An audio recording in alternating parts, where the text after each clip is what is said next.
running this. I think we got it. All right, I think we got it. All right.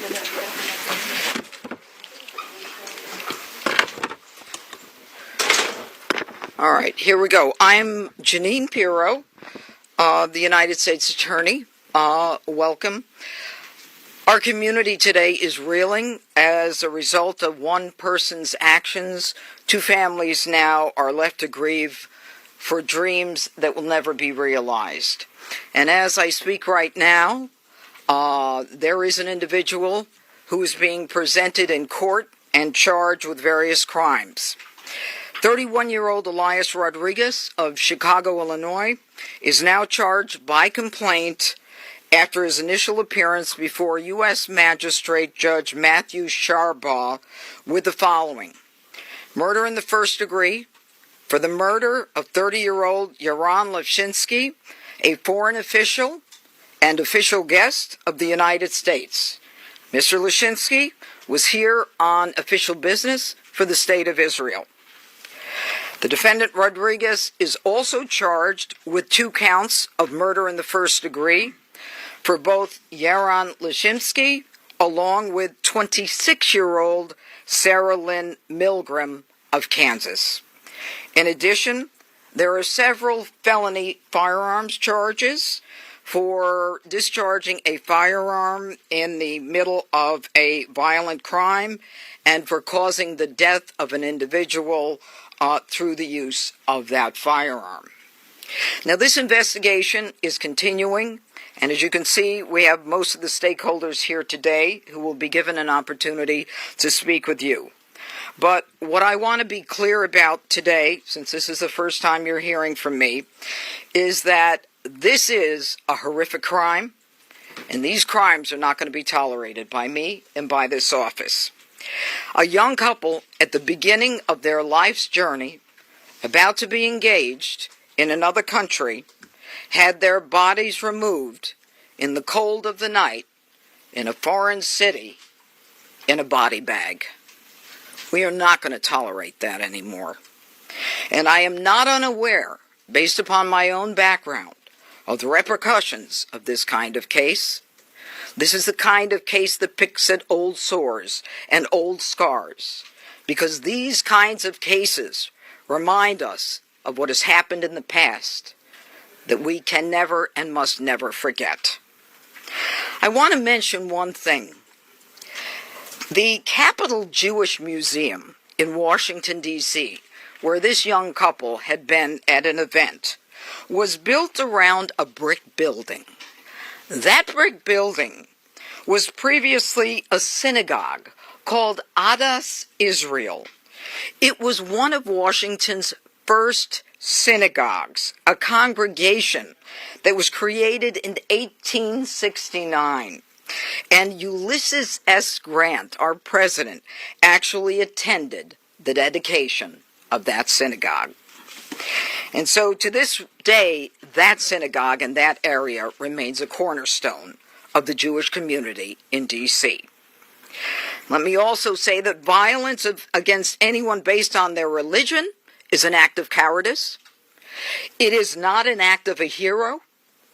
It is the kind of case that we will vigorously pursue.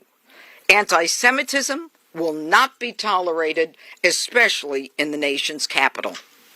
Now, we're going to continue to investigate this as a hate crime and a crime of terrorism, and we will add additional charges as the evidence warrants.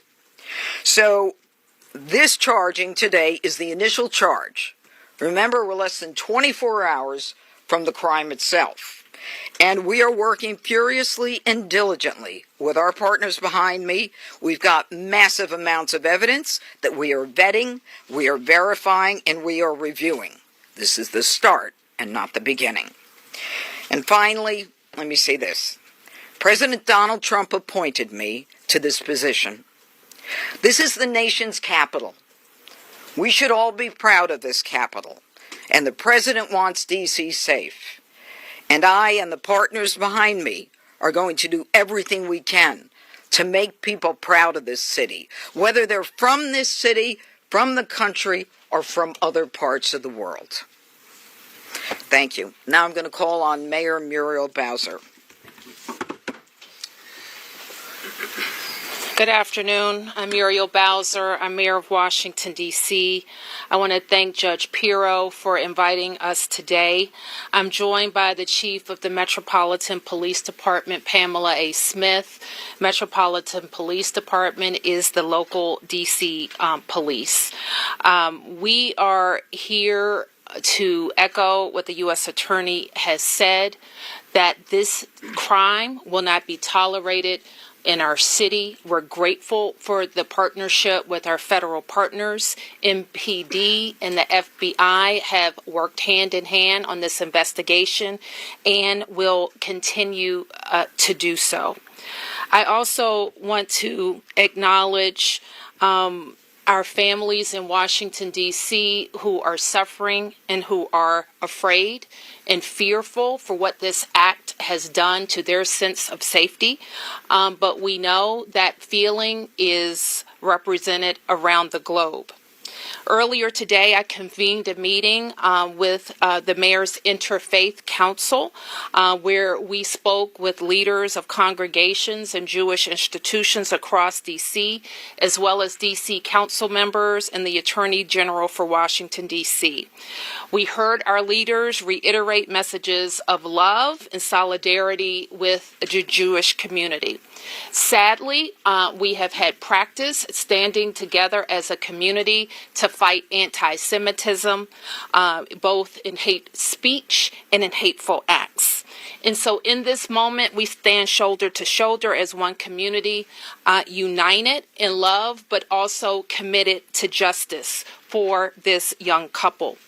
I also had the opportunity to speak with the Smalls family, and Sonny Smalls is well known in Washington, D.C., and his family has poured decades of time and love into making sure we have the Capitol Jewish Museum in Washington, D.C.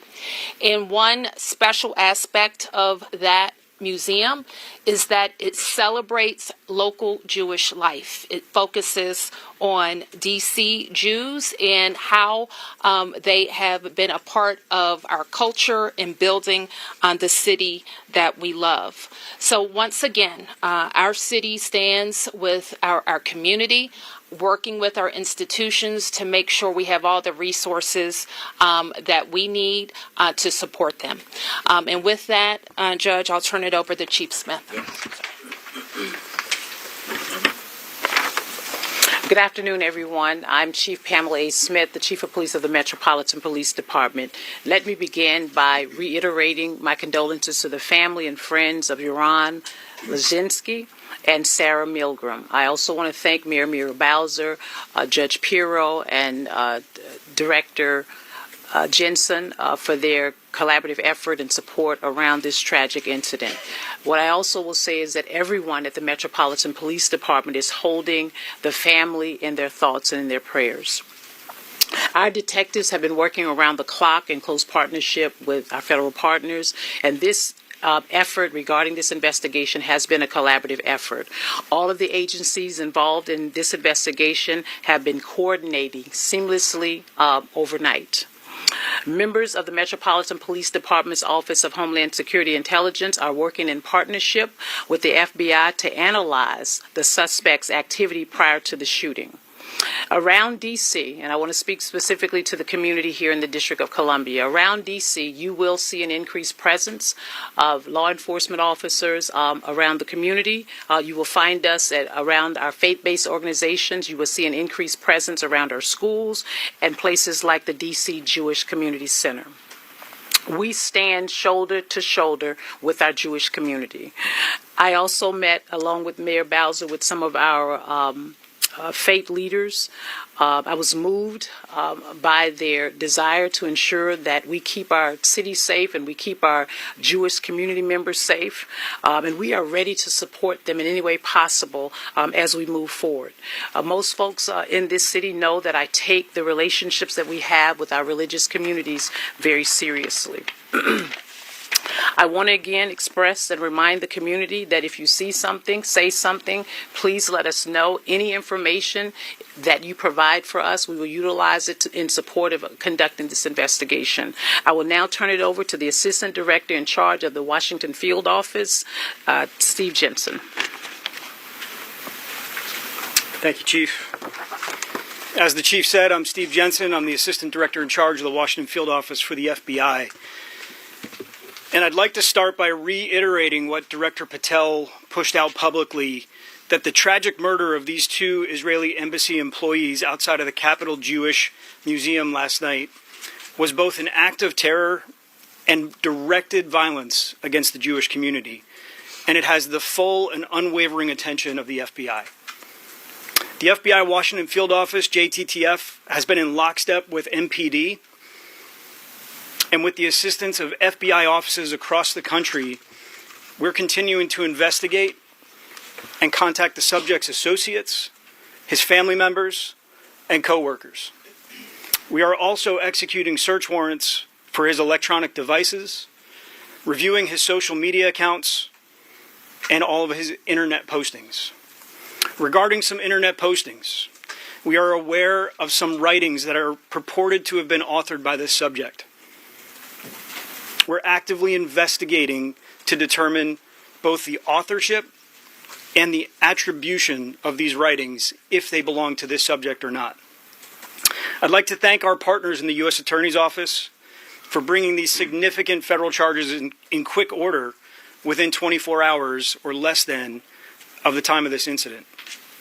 Make no mistake, this attack was targeted anti-Semitic violence, and it won't be tolerated. These significant charges are a step towards restoring justice for the victims and their families, but our work is not done. The FBI will continue to pursue all leads and use all available resources to investigate this attack. We join MPD in affirming that there is no ongoing threat to this community.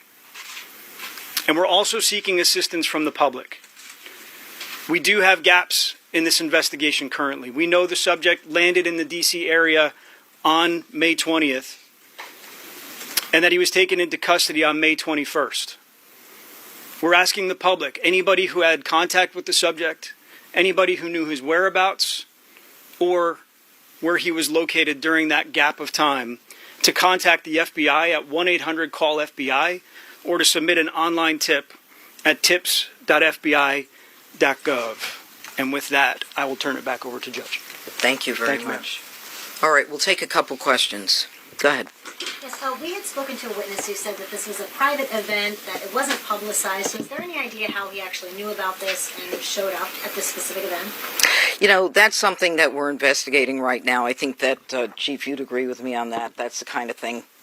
Do we know? And That's still under investigation. yeah, we're looking at that. There's a lot. Everybody understand. This is fluid. It's happening now. Go ahead.